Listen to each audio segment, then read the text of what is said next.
Hey, what's going on YouTube? It's Pyromancer here and welcome back to my channel. I hope you're all having a wonderful day. And today we're going to be talking a little bit about the Emerald Dream because it's something that I've really focused on heavily recently, especially with the supposed involvement of N'alotha and the old gods in general. Of course, it's going to be wildly important. Now, there's a couple things that I want to just mention about the Emerald Dream before we even get started. And the main thing is the description that is given from Chronicle. Now, this is the description straight out of Chronicle Volume 1. However, it hasn't really been altered to my knowledge at any point, so it should still be exactly the same. And the description given in Chronicle 1 calls it an ethereal realm, just teeming with the raw energies of nature and life, right? And it's very important, the words ethereal realm, because what is a realm in the Warcraft universe? This is a very important question. I've been asking myself this a lot lately, and if you've been watching my videos, in one of my more recent ones, I kind of suggested that I believe that a realm is not necessarily the same thing as a dimension. You see, the Twisting Nether is a different dimension. That is actually completely separate from the Great Dark Beyond, if you will. Now, considering that we are talking about a video game here, the actual meaning behind words like dimension are always up for discussion, but we already have like a general kind of understanding of what that would mean. And so I think that it's pretty clear that dimension and realm are separate. Now, what does that leave a realm to be? Apparently the Emerald Dream is kind of ever shifting, it's ever changing. But the interesting thing is, and I know it could be because of game limitations, when we go to the Emerald Dream, in the heart of the Emerald Dream, after the nightmare, it doesn't seem ever shifting. It actually seems pretty set in stone. Not only that, there's water in the dream. There's light coming down from the sky in the dream. It's like the Emerald Dream is on a totally different planet. And that's when it hit me. I think it is. Now, someone made a very astute observation, something that I have found myself mind blown to have realized that I overlooked, because it's in the outro to every single video that I ever put out. It's in the outro footage. The Legion star map that you see floating around at the end of every single one of my videos is the biggest hint Blizzard could have given us about the Emerald Dream and the Shadowlands. You see, when you take this map, this Legion star map, which I believe to be very, very accurate, it's got Azeroth, it's got Elun, the Blue Child, one other small planetary body that's undefined, and then it's got a big purple moon-looking thing and a big green moon-looking thing. Now, when you compare this to the reality map from Chronicle, you notice something interesting. They're identical. The maps are the same. The map of reality from the cosmology map is the Legion star map. They're identical, which means that you have Azeroth, you have Elun, the Blue Child. The sun that's depicted in the reality map, I think, is tiny. I've been saying for a little while now that I think our sun is artificial. Now, I can't prove this, okay? So if you're looking for proof on that, I don't have it. But I found it super interesting that after finishing the High Mountain Tauren quest to unlock that allied race, when you come out of the void, you can literally watch the sun streak across the sky. Now, it's kind of difficult to determine whether that is the world spinning or whether that is the sun actually orbiting the planet, but I'm willing to bet you guys that given Golganeth, one of the Titans' jobs was to actually build skies, given that that is the case, it would not surprise me if they can actually build you a small artificial sun. Now, with that being said, what does that mean that the green and purple planets on the map are? Well, when you compare it to the reality map, it means the green and purple planets are the Emerald Dream and the Shadowlands. I'm like 900% sure. I'm also going to throw out there that I think it's really possible that the old god or Shathyar name for the Shadowlands is Ny'alotha. And Elunaria is the Titan name for the Dream. I think Elunaria, where we find Eonar hiding in Antorus the Burning Throne, is the planet which contains the Emerald Dream. Either the Emerald Dream is on it's on that moon, it's either on it, in a pocket dimension inside of it, or it's really closely connected to it, but I'm willing to bet you guys that it's actually the Dream. Now, What would this actually mean, though? It means a couple things. I've observed in the past that while standing in Elunaria, you can look out to the skies and you can see what I believe to be Elun floating right next to Elunaria. Unfortunately, Elun seems to have some purple kind of coloring to her. I think this may be indicative of some type of infection, or potentially Elun is a mix of different things, shadow and arcane. We'll have to learn more about her. I'm not going to make a statement on what I think Elun is just yet. You can also see further off in the distance from Elunaria the blue child. So we can see our very own moons from that we see on Azeroth from Elunaria. But that leaves one question.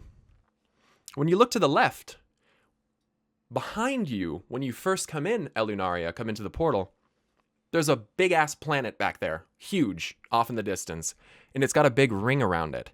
And I've been trying to decipher and figure out what this planet was for a long time. And then I kind of came to the realization. It's one of two things. It is either A, the Shadowlands, and it's floating out there, and the ring around it is what's keeping it concealed from being seen from Azeroth. Or it is Azeroth itself, and I'm much more inclined to believe that is the case. The reason which I say that I think it's Azeroth itself is because, one, we're on the moons looking back at the planet. We're not on Argus. We're nowhere near Argus at this point. We have completely left that area, right? You can also see in the cutscene that Eonar shows you the Lifebinder's plea. She tells you, I remember the awakening. I remember how life sprang forth all around us. I remember unity until it was shattered by betrayal. I remember fleeing to keep him from his prize. Now aid me, champions, or everything ends. And during this cutscene, when she says, until it was shattered by betrayal, the camera really quickly zooms in on this globe of Azeroth that is projected on Elunaria. Now, I'm no cinematic designer, but if I were, this is exactly how I would drop a hint. When it changes camera angle and shows you the close-up of that globe, in the background you see that big-ass planet with the ring. I think that they're overlaying them basically atop one another like that to suggest that they are the same planet. That planet that we're looking at out there, that's Azeroth. It is, and that would mean that the rings around it are in fact the shroud. Now, what do you mean the shroud, Pyromancer? I've never heard you talk about this before. If you for some reason haven't ever heard me say this, I believe that we have a shroud basically built around our planet so that one of two things cannot happen. So that external forces cannot get in, or that internal forces cannot get out. I am of the opinion that it's more so that internal forces cannot get out. I don't think we're supposed to leave Azeroth. I don't think anything on Azeroth is ever supposed to leave Azeroth. And this can be really heavily backed up by the exact same cutscene. That globe of Azeroth has a grid on it. Now, I've always asked myself, what the fuck is this grid there for? And then it hit me again. It's the net. It's the shroud that they built. When you look at that globe, there are stars all over it. Like the triangular net that encompasses the whole globe model is littered with stars. It's like a star shroud, you guys. We've even seen curtains in instances like the Halls of Lightning, where the Titans and the Keepers have actual curtains that are just clear and they have stars like just speckled all over them. So who's to say that the fabric of creation is not this shroud around the whole planet? I mean, hell, in the Karazhan version of the map of Azeroth, there's even huge rings around Azeroth in the center. I think these rings are the exact same ones that we see from Elunaria. Now, to us from the outside, of course, it just looks like natural rings on a planet like Saturn or something like that, or Neptune. But I think that it's basically just the Titan way, just how it kind of looks from the outside, But the actual Karazhan library is depicting the very same rings. And you can see some of the moons floating inside the boundaries of the rings, and one or two of them are like kind of out on the edge, which could be the Shadowlands and the Emerald Dream. One other minor detail that I want to mention is that Freya chose to bind the wild gods to the Emerald Dream atop Mount Hyjal. And Loa spirits consider the higher peaks of Azeroth to be more sacred places. This actually makes beautiful sense if the Shadowlands and Dream are in fact moons, because for Freya to more easily bind the wild gods to the Dream, it makes sense that she'd want to be at the highest point of Azeroth. If it's a moon, you separate the distance between point A and point B. You have the shortest amount of distance, so perhaps it makes it more easy for Freya to do this. I think, again, it's the exact same reason that the Loa value high-peaked places like the area that Zandalar's in, if you will. This is where I get very excited, because at the end of the Emerald Dream, when you speak to Cenarius, he says, "I've granted you access into the pure heart of the Emerald Dream," right? I noticed something interesting. Cenarius is standing on a platform that has the exact same runes on it as the Eye of Aman'Thul. Now, the Eye of Aman'Thul was used atop the Nighthold for the ritual involving Illidan and Sargeras and Gul'dan, but also the teleporter at the bottom of the tomb of Sargeras also has those same runes as the Eye of Aman'Thul does. Also, on the outside ring of the Seat of the Pantheon, the same runes as the Eye of Aman'Thul. Now, I think that these are anchor points for ley lines. I have a video in which I discuss that I believe that Azeroth's ley lines are basically wormholes through the twisting nether, and I have quite a lot of evidence to support it, so feel free to go check that video out, so that will make this make so much more sense. But I believe that the platform that Cenarius is standing on is another ley line connection, like a cap on a vein, if you will. You have this vein with blood, you cap it, if you will, and if you stick that Eye of Aman'Thul on there, maybe you can actually connect that Emerald Dream to something directly on Azeroth, like a ley line anchor point, and you might actually be able to rip the Emerald Dream through the fabric of creation, just like Illidan did with Argus, with the Sargerite Keystone. But this has even more wild implications, ladies and gentlemen, because there's something that is very important to remember from the Chronicle series, and it involves Gul'dan and Medivh. When Gul'dan and Medivh were orchestrating the first invasion of the orcs from Draenor, the orcish horde, if you will, Medivh and Gul'dan had to be on separate sides to make this connection through the Twisting Nether. Now, they both went to areas where ley lines were very prominent on either side. Gul'dan went to a place with lots of ley lines. Medivh went to a place with lots of ley lines. And they were able to bridge these two realms together. Now, thankfully, due to the efforts of especially the Alliance expeditions that went in, we were able to close the rift. But Khadgar, in his keen senses, was able to detect that even after the Dark Portal had been destroyed, the rift was not entirely gone. And thus they were able to actually reopen that rift, rip it open again, and go back into Draenor, right? This is important because the rift that we see closed between Argus and Azeroth is now appearing as what we refer to as a red star in the sky, when it's not really a star at all. That's just a remnant of the rift, but that's a much, much bigger rift than what was opened between Draenor and Azeroth. That rift is not as closed as we think it is, and Argus is very well still on the other side of that. Now, what are you getting at, Pyromancer? Like, can you get to the point? Well, if Elunaria is the dream, even if it's halfway out of reality, maybe halfway slipped into the Twisting Nether so that it's kind of ephemeral, it's not quite entirely a physical realm, if and only if that's the case, then the Shadowlands, or Ny'alotha, might be the exact same way. Now, Sylvanas and Helya made a deal. And we don't know where Helya is. We vanquished her in Helheim, but we don't know where the Queen Valkyr may have actually gone in death. I think that it's very possible that Helya might have made a deal with Sylvanas to open a rift from the Shadowlands into Azeroth. Now, when I first thought of this, I was like, there's no way Sylvanas would want to do that. She's way too afraid of death, and that's just not possible. But Sylvanas' character is going to change, and I think we're going to get a lot more out of her in BFA. It also could be possible that Sylvanas doesn't actually know that she's going to do this.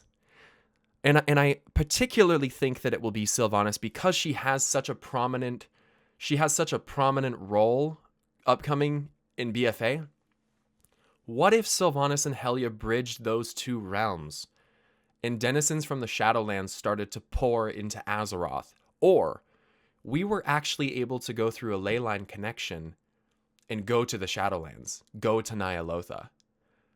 I think this would be one of the sickest fucking things that Blizzard could ever do. That would be, man, that would be fucking sweet. And you guys, I have such, I hate to toot my own horn, but I have such a cool idea for what could happen if this were to happen, because there's this whole thing going around about the Boy King's lies and the Legion and all this. I really want to discuss that a hell of a lot more, but I wanted to put this out there first, because one of the questions that people raised was, if this is true and the Legion's map showed where the dream was the whole time, how come the Legion couldn't find Elunaria? Could be a couple things. She could have some type of shroud around her own little sanctuary that keeps her concealed. They could have known where she was technically and intentionally not acted.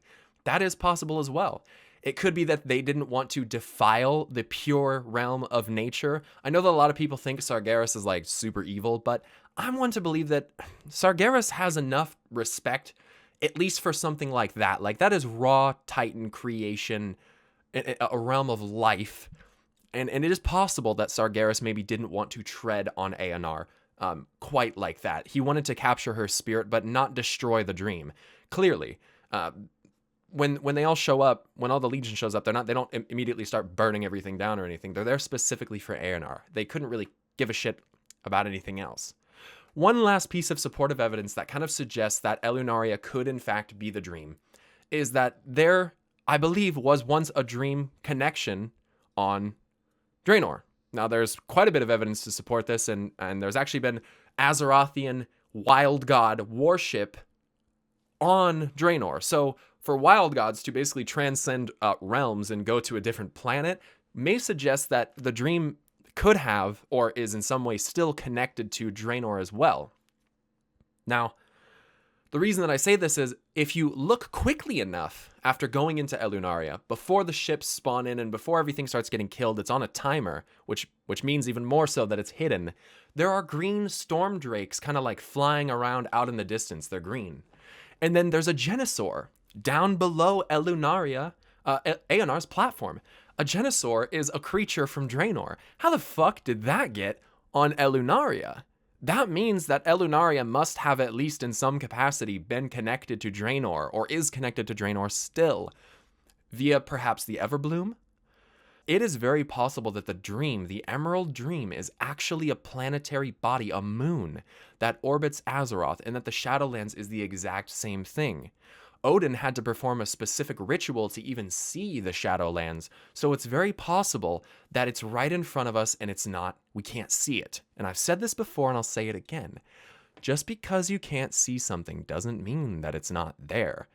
And I think that all of these different messages that we get about how our mortal eyes can't see it, a lot of undead characters and dead characters, like Lady Death Whisper from ICC, she tells you about this veil that's over your eyes that you can never see. Hell, even Chronicle talks about certain spells piercing the veil of reality. And I just think there's too much evidence at this point to even deny that there's a shroud. We can see from the seat of the Pantheon all these different planets. You can see Argus, you can see these old god planet prison worlds or whatever. You can see Fellburn planets, frozen planets. Why the fuck can't you see any of that stuff from Azeroth? It's right there, but you can't see it. So there's clearly something going on here, you guys, but I would love to have your opinions on this. Of course, it's just an idea, right? I can only throw in there the evidence that I got and see what you guys have to say. So make sure you drop a like on this video if you liked it. That is the best way to support my channel, especially if you did enjoy the video. It's a great way to know that I'm making good content that you like. If you enjoy this content, be sure to subscribe. And for those of you that are already subscribed, YouTube has not been pushing out notifications. It's also not putting every video in the sub box. So make sure to go back through my channel and see if there's any videos that you missed recently. With that being said, you guys, I'll remind you that I do have a public Discord for Warcraft lore discussion, which I'll have a link to down in the description below, as well as my Twitter, Twitch, and Patreon as well, where you can support me monetarily if you would like to. Until next time, you guys, you stay awesome. I love and appreciate you very much, and I will see you guys later. Peace. Okay, now this how I'm feeling. Lately I'm like the villain, cause why they on that other shit I've been posted, I